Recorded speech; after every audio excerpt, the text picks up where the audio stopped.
असन्नेव स भवति असद्ब्रह्मेति वेद चेत् अस्ति ब्रह्मेति चेत् वेद सन्तमेनं ततो विदुरति तस्यैष एव शारीर आत्मा यः पूर्वस्य अधातोऽनुप्रश्नाः उता विद्वानमुं लोकं प्रेत्य कश्चन गच्छति अहो विद्वांनमुं लोकं प्रेत्य कच्चित् समश्नुतावु सोकामयता बहुस्यां प्रजायेति स तपोतप्यत स तपस्तप्त्वा इदगं सर्वमसृजत इदं किञ्च तत्सृष्ट्वा तदेवानुप्राविशत् तदनुप्रविश्य सच्चत्यच्चाभवत् निरुक्तं च निलयनं च विज्ञानं च सत्यं चानृतं च सत्यमभवत् यदिदं किञ्च तत्सत्यमित्याचक्षते तदप्येष శ్లోకో భవతి.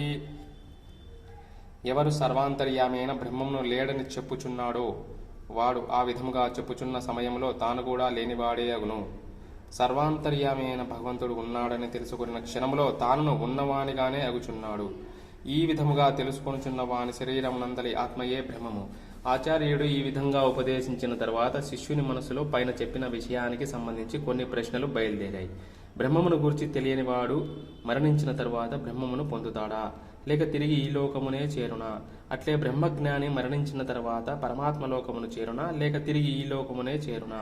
ఈ రెండు ప్రశ్నలకు ఈ అనువాగంలో ప్రత్యక్షంగా సమాధానము చెప్పకపోయినప్పటికీ ఇంతవరకు చెప్పబడిన విషయ వివరణలో సూచనప్రాయంగా సమాధానం లభిస్తుంది.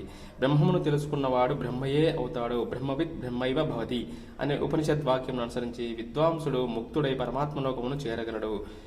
అజ్ఞాని పరమాత్మలోకమును చేరలేక మరలా ఈ లోకములోనే పుట్టుచూ గిట్టుచూ నుండును, అనగా ప్రాపంచికమైన తాపత్రయములలో మునిగియుండును. ఇక ఈ అనువాకంలో సృష్టి యొక్క ఉద్భవమును గురించిన విధానమును తెలియజేయడం జరిగింది. ఏకైక పరమాత్మ తన్ను తాను బహురూపములుగా సృజించుకోవాలని సంకల్పించుకొని అందులకై తపస్సు చేసెను. ఆ విధముగా తపస్సు చేసి దృశ్యగోచరమైన సమస్త జగత్తును సృష్టించి ఆ చరాచర జగత్తులో తాను అంతర్యామిగా ప్రవేశించి దృశ్యగోచరమైన భూమి, జలము, అగ్ని మరియు సూక్ష్మమైన వాయువు, ఆకాశము అనబడే పంచభూతములుగా మారెను.